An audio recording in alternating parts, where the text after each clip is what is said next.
আসসালামু আলাইকুম রহমতুল্লাহি ওয়া বারাকাতুহু। ইন্নাল হামদুলিল্লাহ ওয়াসসালাতু ওয়াসসালামু আলা রাসূলিল্লাহ ওয়া বা'দ। সুপ্রিয় দর্শক শ্রোতা, এটি নিউজের রমজানের বিশেষ আয়োজন আকিজ ইলেকট্রিক্যালস নিবেদিত রোজার মাসে পাওয়ার্ড বাই ফুটিকা। সঙ্গে আছি আমি ডক্টর হোসাইনুল বান্না। সুপ্রিয় দর্শক শ্রোতা, আমরা এই অনুষ্ঠানে রমজান বিষয়ক বিভিন্ন গুরুত্বপূর্ণ বিষয় সম্পর্কে আলোচনা করে থাকি। আজকে আমরা আলোচনা করব মাহে রমজানে মা বোনদের ইবাদত। এই বিষয়ে আলোচনা করার জন্য আমরা স্টুডিওতে আমন্ত্রণ জানিয়েছি বিশিষ্ট আলেম, গবেষক, শিক্ষাবিদ মুফতি ডক্টর মুর্শেদ আলম সালিহি, প্রধান মুহাদ্দিস, দুর্বাটি MU কামিল মাদ্রাসা। আসসালামু আলাইকুম রহমতুল্লাহ। ওয়ালাইকুম আসসালাম রহমতুল্লাহ বারাকাতুহু। মুহতারাম, কেমন আছেন? আলহামদুলিল্লাহ, আল্লাহ পাক অনেক ভালো রেখেছেন। আপনি কেমন আছেন? আলহামদুলিল্লাহ, আল্লাহ ভালো রেখেছেন। আমরা রমজানে ইবাদতের মাস সবাই বলি, কিন্তু দেখা যায় যে আমরা পুরুষরা যতটুকু ইবাদত করি, অনেক সময় আমাদের মা বোনদের সিস্টেমেটিক বা না জানার কারণে এইভাবে আসলে ইবাদত হয় না। তাহলে রমজানে মা বোনদের বিশেষ করে ইবাদতের বিষয়ে আপনি কি বলবেন? মাশাআল্লাহ, জাযাকাল্লাহ। অত্যন্ত চমৎকার একটি বিষয়ে অবতারণা করেছেন। আল্লাহ তাআলা কোরআন কারিমে পুরুষ এবং নারী তাদের ইবাদত কিন্তু ইকুয়াল করেছেন, মানে সমান। মান আমিলা সালিহাম মিন যাকারিন আও উনসা হুয়া মুমিন।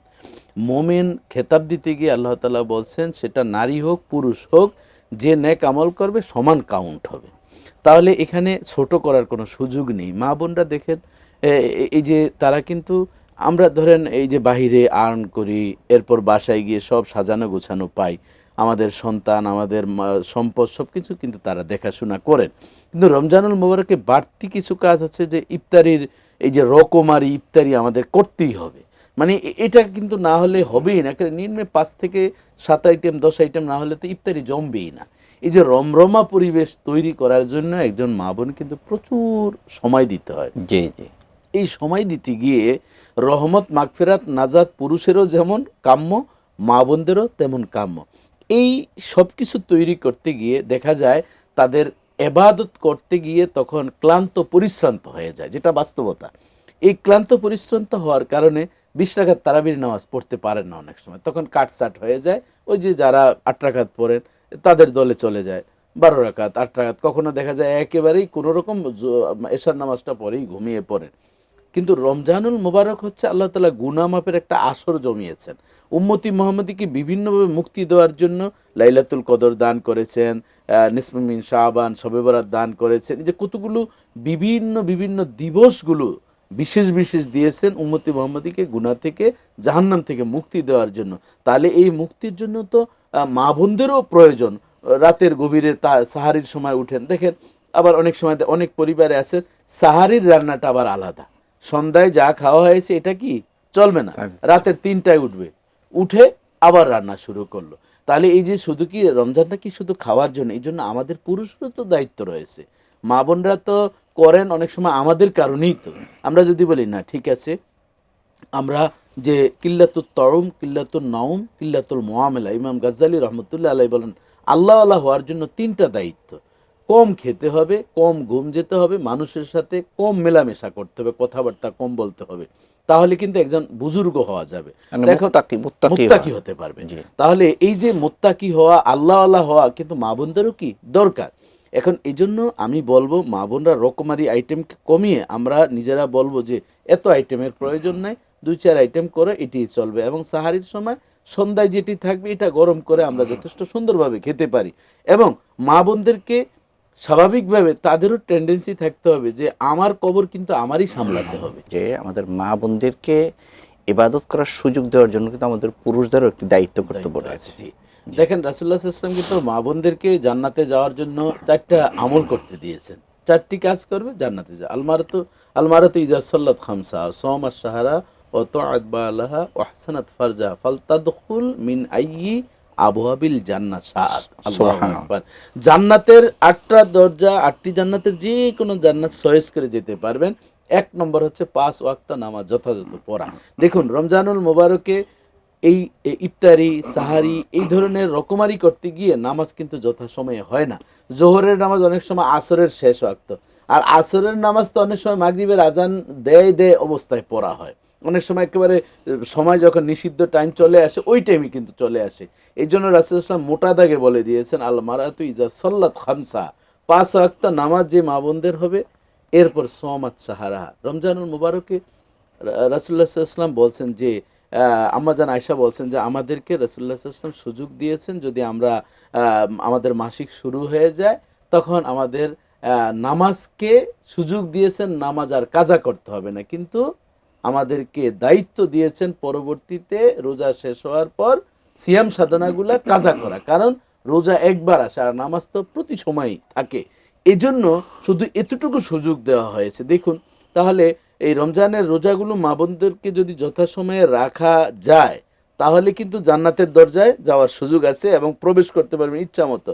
এরপর 3 নম্বর বলছেন যে স্বামীর আনুগত্যতা করা, মানে স্বামীর সাথে সুসম্পর্ক রক্ষা করা, দুইজনকে ছাড় দেওয়া। যেমন পবিত্র মাহে রমাদানে একটু যদি অফিস থেকে বা ব্যবসায়িক কাজ আমরা একটু কমিয়ে আমরা যদি স্ত্রীর একটু সহযোগিতা করতে পারি, এটি কিন্তু সম্ভব। নবীজির চেয়ে আমাদের প্রিয় নবী মুহাম্মদুর রাসূলুল্লাহ সাল্লাল্লাহু আলাইহি ওয়াসাল্লামের চেয়ে ব্যস্ত আর কে বেশি ছিলেন? আমরা তো যুদ্ধের ময়দানে যেতে হয় না, আমরা শুধু ওয়াজ করি যে যুদ্ধ নবীজি এভাবে বদর যুদ্ধ করেছেন, উহুদ যুদ্ধে এই হয়েছে, সাহাবারা, মানে যেগুলো আমরা বলি অনেক সময় শ্রোতারা শুনেন, আবেগ আপ্লুত হন, আমরাও হই তারাও হয়। কিন্তু যিনি এভাবে যুদ্ধের ময়দানে, আম্মাজান আয়েশা বলেন যুদ্ধের সমস্ত প্রস্তুতি রাসূলুল্লাহ সাল্লাল্লাহু আলাইহি ওয়াসাল্লাম একেবারে যুদ্ধের বর্ম পোশাক সব কিছু নিয়ে ওই মুহূর্তে এসে, আমি যখন রান্না করছি তিনি বলতেন, আয়েশা তুমি রুটি প্রস্তুত করো, আমি রুটি ভেজে নিই, আমি তরকারি কেটে দিই। এবং আম্মাজান আয়েশা, ইয়া রাসূলুল্লাহ এত পরিশ্রম করে এসেছেন। নবীজি বলতেন যে আমি ভয় পাচ্ছি যেভাবে সময় দেওয়ার সেভাবে হক আদায় হয় না জানি হাসরের ময়দানে আল্লাহর কাছে আমি আটকিয়ে যাই। মাসুম নিষ্পাপ নবী যদি এভাবে করতে পারেন, এবং আম্মাজান আয়েশা বলেন রাসূলুল্লাহ সাল্লাল্লাহু আলাইহি ওয়াসাল্লাম যখন আমার সাথে খেতে বসতেন এমন কোনো বেলা ছিল না যে যখন আমাকে মুখে লোকমা না উঠিয়ে দিয়েছেন। নবীজি বলছেন যে স্ত্রীর মুখে লোকমা উঠিয়ে তো হাজা সাদাকা, একটা সাদাকার সোয়াব আল্লাহ তাআলা দান করবেন। তাহলে রমজানুল মুবারকে আমরা কিন্তু একটা জান্নাতি পরিবেশ তৈরি করতে পারি যদি মা বোনদেরকে আমরা একটু সহযোগিতা করি। এমন যাতে না, অনেক পরিবারে এমন হয় একটু লবণ বেশি হয়েছে, মানে এই লবণের জন্য সংসার নষ্ট হয়ে যাচ্ছে, এরকম যাতে আমরা হই না। এবং সবসময় আর রিজালু কাওয়ামুনা আলান নিসা, যে এখানে পুরুষদেরকে নেতৃত্বের দায়িত্ব দেওয়া হয়েছে পরিবারের, তার মানে এটা আপনি একেবারে 5 ক্লাস গেজেটেড অফিসার, নির্বাহী ম্যাজিস্ট্রেট, দারোগার মতন আপনি আচরণ করবেন, এটি কিন্তু কাম্য নয়। বরং আপনাকে বুঝতে হবে সে আমার লাইফ পার্টনার, সে সব আত্মীয় স্বজন ছেড়ে আমার এখানে এসছে। এই জন্য রমজানুল মুবারকে মা বোনদেরকে সেভাবে আমাদের অবশ্যই উৎসাহিত করতে হবে। তোমার কিন্তু 1 খতম কোরআন করতে হবে, আমিও করছি, তুমিও করবে, এবং বাচ্চাদেরকে নিয়ে। তাহলে কোরআন খতম করতে হলে প্রতিদিন নিম্নে তো 1.5 পারা করে পড়তে হয়, যদি লাইলাতুল কদরের রাতে শেষ করতে হয় তাহলে সেই সময়টা তো মা বোনদেরকে দিতে হবে। এবং 20 রাকাত তারাবির নামাজ পড়ছেন কিনা সেটা আমাদের খবর নিতে হবে। এবং ভালো খাবার যতটুকু রান্না করার করব, কিন্তু যতটুকু আমরা পারি স্বাস্থ্যসম্মত খাবারটা ঘরে যেতে হয়। অনেক সময় দেখা যায় স্বাস্থ্যসম্মত খাবার না হওয়ার কারণে বিপদের কারণ হয়ে যায়, পুরা ঘরটাই অশান্তিতে সৃষ্টি হয়ে যায়। এই জন্য ভাজা পোড়া কম খেয়ে ফল ফলাদি তাও আমরা বুঝে শুনে দেশীয় ফলগুলোকে অগ্রাধিকার দিতে হবে। এবং দেখেন এই যে মা বোনদের ইবাদতের ক্ষেত্রে তাহাজ্জুদের নামাজের সুযোগ তাদেরকে দিতে হবে।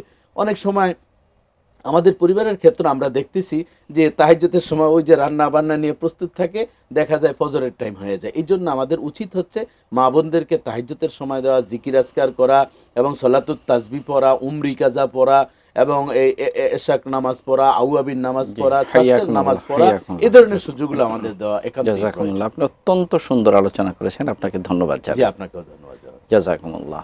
সুপ্রিয় দর্শক শ্রোতা, শেষ করছি আজকের আয়োজন। দেখা হবে নতুন কোনো পর্বে। সে পর্যন্ত আপনারা ভালো থাকবেন, সুস্থ থাকবেন। ওমা আলাইনা ইল্লাল বালাগ।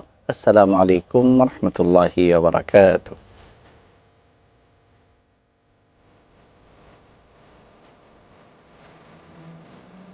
সৌজন্যে Akij electricals, powered by Frutika.